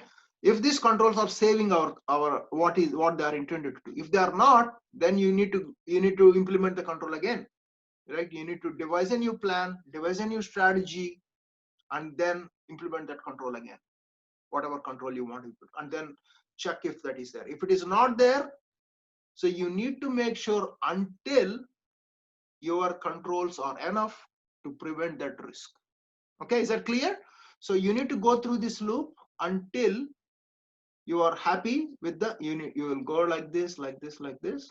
If it is not, then you got to go back again, and then you need to implement, you need to develop a new strategy, and then you need to implement that strategy until you exit that loop. You need to get out of this loop, right? How many of you are familiar with for loops and like with the flowcharts? Do you know when we use a rectangular box and when we use a rhombus? Are you guys familiar with this or not? A rhombus is for conditions. Rhombus is for, yes, conditions. Very good. And rectangles is for actions. Actions, yeah. Yeah. So once we know that the controls are adequately in place, then we will look for the maintenance. How to maintain those? Once we install that, how can we maintain that? Then we measure how much of risk information is there. We have to measure the risk to the information asset. So how much of risk is there because of we measure the risk now. Now is the risk acceptable? Once I put that control in place, what happens to the risk? Will it become zero?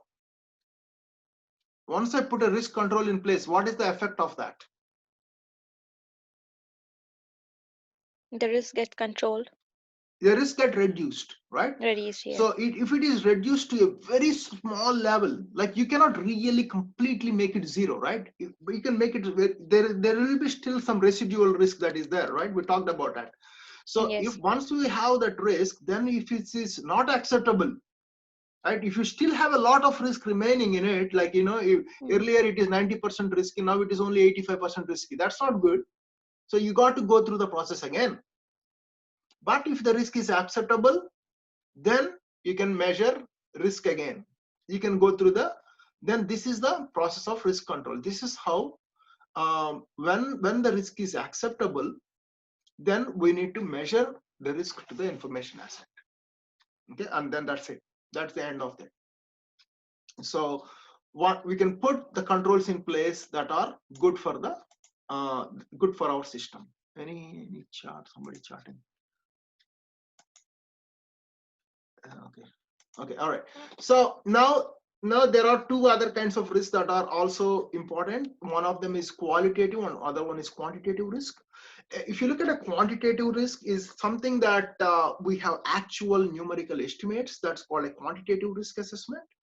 And on the other hand, a qualitative risk assessment is primarily based on characteristics of non-numerical values. So you can say this is like something based on attitude, something based on emotion. We cannot really quantify those. But some of the risks in information security space, they are actually quantifiable. They can say this is 35% risk. This is, like, you can put at the vulnerabilities, you can put some numerical values to it. And sometimes the scales can help you quantify that risk. Sometimes it is not possible. So there can be qualitative risk and quantitative assessment. So you need to understand that both of these are both in place nowadays. Now we also need to understand the benchmarking. What is the meaning of benchmarking? Comparing the performance. Yeah, benchmarking means like you comparing with the standard benchmark, standard organization. How are the other organizations doing the same situation? Am I spending more? Am I being stupid? Am I not safeguarding myself enough? So you need to benchmark against a standard institution. So you need to look at the process-based measures and metrics-based measures. Metrics-based measures means, so you can look at what percent of my information security, what is the percentage of risk that is there. So these are metrics. Metrics are measuring techniques. So measuring parameters. So metrics can help you quantify something. Process based, usually they are qualitative in nature. So are my processes good? Do we have a VPN? Do we have a firewall built? So these are all like, they are not quantifiable. They are like a decision making points. These are all process based. So one of the two measures usually compare the two practices based on either they compare the metrics behind them, or either they compare the processes. So the benchmarks are like the standards, that is for the information space, that is all the standards, and these are the best practices to be in place, right? You know. And now if you look at risk facing for an information asset, as you can see, the total risk facing the asset is about we can be divide that into a few parts. First of them is like the amount of risk that is reduced by the safeguards. So you put some safeguards in place, some of the risk can be reduced, right? So amount of threat reduced by the safeguards. That means once you are creating that risk, once you are creating that safeguard, so that can reduce the amount of threats that can be reduced by safeguards. So you can we can develop a safeguard, and the amount of threat can also be reduced. So the amount of asset value reduced by the safeguards, and the amount of threat, you can also reduce the threat that can be reduced by the safeguards. And then you look at the vulnerabilities that can be reduced by the safeguards. Then whatever is remaining is the risk that you have to live with. So you can reduce the risk, the amount of asset value. I mean, when you are in, okay, so when you are installing some firewall or VPN or something, so it reduces the value of the asset, right? Because you are putting in some controls. So there is some reduction in the threats, and there is some reduction in the threats that are going to be created, and that probably whatever is the remaining bits, right? So these are the risks that you have to live with. You cannot avoid those. These are called residual risks, as I told you. These residue, no matter how many controls you have in place, no matter how well you safeguard your information system, how well you safeguard your data, there will always be risks risks and vulnerabilities that are still not addressed, and those are called, what are they called? What are they called? Residual risks. Yeah. So you need to put. You need to document the results at each point. So you need to create like asset and threat. This is the asset, this is a threat. You need to create those, and you need to develop a control strategy for each of these. So there is another option, like this is the option that most of the small businesses and large businesses they employ this. So they will see how low can I get the risk? Is it like really worth to put the risk? And then what is the residual risk? They measure the residual risk on each of their options. So like if you look at Twitter has already done that, like even before this hack. So they already know, but they thought that it is okay. They thought that it is not vulnerable. So now they have to go back into the loop and say they have to change the system, change the control a little bit more, because they identified a new threat, and then the outcome of control. So the documents need to be reviewed, the systems need to be updated continuously as we go. So so we need to develop like risk control strategies. So basically the people who are doing the budgeting, so the people are very sensitive to invest money in risk management, in information security. For example, if I tell you get a VPN for $5 a month, and you will be safeguarding your IP address, right? That is true. Actually, let us say you send an email to your friend, and you don't want you want him to know your IP address. You don't want Google to know your IP address. So what do? You can hire a VPN, right? Virtual private network, and you can hide your identity from there. But maybe you're not interested in spending $5 a month. So that's a risk. So now I'm not suggesting anybody to buy a VPN, by the way. I'm just saying that is we can convince the budget people to spend a value of an asset, like to see, this is important, please safeguard it, it costs you money, but yes, it is worth it. So the balance of control must be given like to the value of the asset that is the most valuable to you. If something is very, very valuable, you need to allocate more resources to that. You need to shift your control to that. Organizations usually look to implement controls that don't have complex dynamics. So like the controls that most of the organizations, they want to do simple things, and these are the recommended risk control strategies. These are probably used by most organizations. One of these at least is used. Either you can use metrics or either you can follow a procedure to follow. But at the end of the day, you are exposing yourself to a little bit of risk that you are still exposed to. That is called residual risk. And how much of residual risk is acceptable to you as an organization is something that you need to make a decision about. So as we go into, I'm going to go through a quick review. I want to see what is risk identification? What is the meaning of a risk identification? Can anybody tell me? What is the meaning of what is the meaning of identification of a risk? What are the parts that are, what are the elements that are there in identification of risk? Identifying the risk, classifying, prioritizing. Yes. So identification, classification, and then prioritizing. That's very good. Then let me talk about what is the meaning of a risk control. What's the meaning of a risk control? Avoiding the risk or reducing the risk. Avoiding the risk? No. That's not how you define it.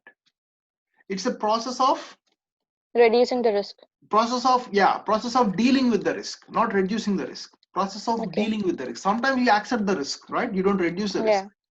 The process of dealing with the risk, right? That's called the risk control. The process of taking carefully reasoned steps to ensure confidentiality and availability. So sometimes this is called you're controlling the risk, right? What are the 5 strategies that are used to control the risk? Can someone give me an example of each of these? Can you give me an example of defense mechanism that was built in to reduce the as a risk control strategy? I gave you examples for each of these. Can someone give me an example? How do you defend against the risk? Anybody?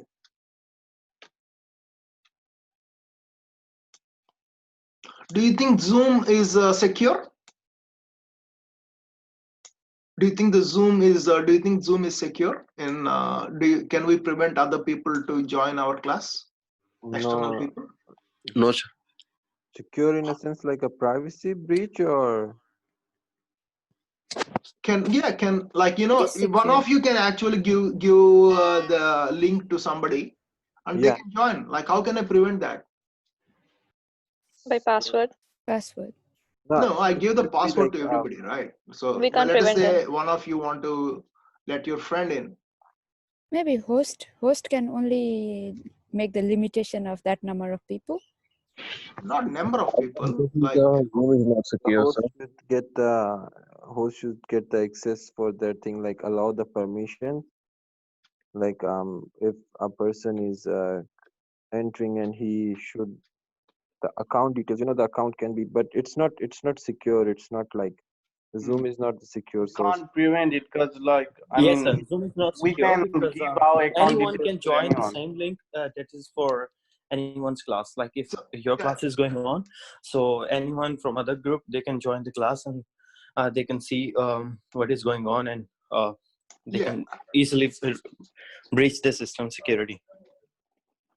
Yeah, I mean, they cannot breach the system security. They can only listen to the lecture.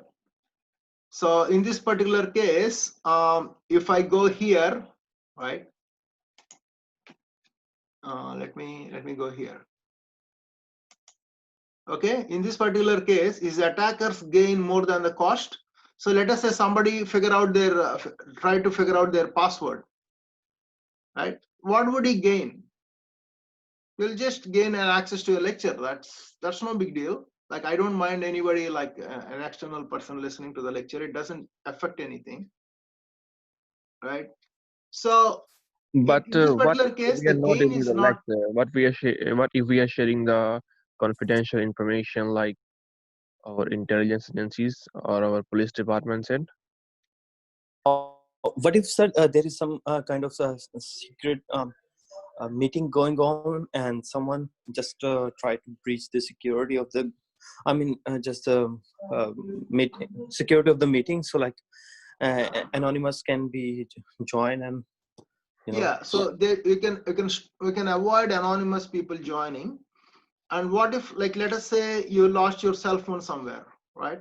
Let us say you lost your cell phone, and you usually attend your Zoom sessions through your cell phone. So maybe that person can actually log in into your phone and then log into Zoom session, because you already have the links there. So it is possible, but in this particular case also, the attacker doesn't gain, like if he doesn't gain a lot by trying to gain access to the class. But I would say that Zoom is not like fully secure. Now you can see on the screen, like on the Zoom button, there is called security. If you click at security, I can do like, I can remove a participant if I'm scared, if I don't think that he's the right one. And I can enable waiting room. So I can lock the meeting. I can lock the meeting means nobody else can enter the meeting after a certain time. This is something that like you guys can do after a certain time. You are not supposed to come in. Like, this feature can be used very intelligently by the faculty, saying that, okay, so after the first half an hour, you're not allowed to come into the class. So that's a good thing, but usually that's fine. I can enable a waiting room. That means I can ask people to stay in the waiting room. I can ask them to show their ID, and then they can come in. So that takes like 1 hour to do. So I cannot do that. So there has to be some software-based method in which you guys have access. So that is like, so that's why we need to, whenever you look at a system like this, Zoom or any other software interface, so you need to understand what are the securities that are there. How many of you have signed up for a two-step verification? How many of you know what two-step verification is for your email? Yeah, I have done that. Yeah, so what is it? Can you explain what it is? Basically, like when we type passport in Gmail and we get like one code in our mobile after that. So if both matches, then we can only access our Gmail. That means the hacker should not only have access to your Gmail account, but also to your phone, which is highly unlikely, right? So somebody like, so somebody hacking into the computer is, the Gmail is actually checking whether it is really you who did that, right? And that's why access to the phone is limited. Even if someone steals your phone, they cannot have access to it. Why? How many of you are using fingerprint locking? Me. Yeah, so use fingerprint locking to unlock it. Don't use the passcodes or anything, like, the passcodes, the 6-digit passcode is easy to crack. But if you are using fingerprints, nobody can hack into your phone. That is why stealing the phone, like loss of a phone today, is not a big threat today. Because even if someone steals your phone, they cannot do much with the data if you are using fingerprint software. It is a loss for you, but it's not a gain for them. Earlier in the like a long time ago, if you change the SIM, you cannot track the person who stole the phone. Now today we have like laptops, computers, all of them are like they have location identifiers, and they have nothing to do with the SIM. They can still track. So in the future, nobody will ever like steal a phone or steal a software thing, because it is so obvious. It is going to be so obvious. Okay. All right. So any other questions today? Any other? I hope you all understood the class and understood everything that I was trying to tell you regarding the risk control, risk management. What is the risk appetite? What is the meaning of a risk appetite? The tolerance for risk. How much of risk can you tolerate? How much of risk can you bear? The risk that you can bear is called what? How do you define the risk that you can accept?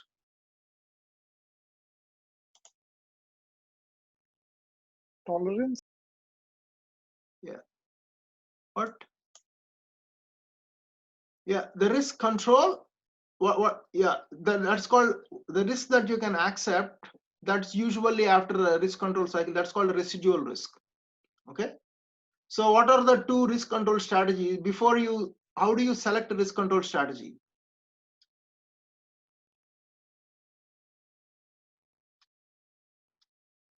So you can do two kind of studies. One of them is feasibility study. One of them is CBA, cost benefit analysis. So once whatever this points out, that is the decision that you are going to make. Okay. So okay, fine. If you are done, that is the end of the class. Okay. Okay. Let us see. Zakaur Rahman, are you here? Yes, sir. Okay, so tell me, what are the 5 strategies that you're used to control the risk? Sorry, sir. I just joined the late. So yeah. So no. See, that means you have not attended the class. No. I'm accepting it. I didn't attend the whole class. I need to review the slides. I will do that. No. See, that means, see, the thing is, see, people who coming in late, I cannot give you attendance. I'm sorry. Okay, that's okay. I'll be careful next time. If I mean, see, some people might have just have an issue with their phone. If they cannot have a microphone, that's fine. But you haven't attended the class and you haven't learned anything, because I'm asking you is very basic question that you don't have an answer. Okay, I totally agree with you. I will be careful next time. No. Yeah, please do that, and then we'll no worries, sir. Yeah, sure. No worries. All right. Okay. Thank you, guys, and see you in the tutorial class. Tutorial class time is there for me. I have to start immediately. Just give me 5 minutes before we start that class. So I have to close this windows and then we'll start. Sir, okay, sir. I'll continue in next class. Thank you so much. No, yeah, I'll give you the link. Do you want to join in the same link, or I mean, it's not good. It's not good to have the same link. Let's have different link. Mm-hmm. Yeah. Okay, sir. Okay.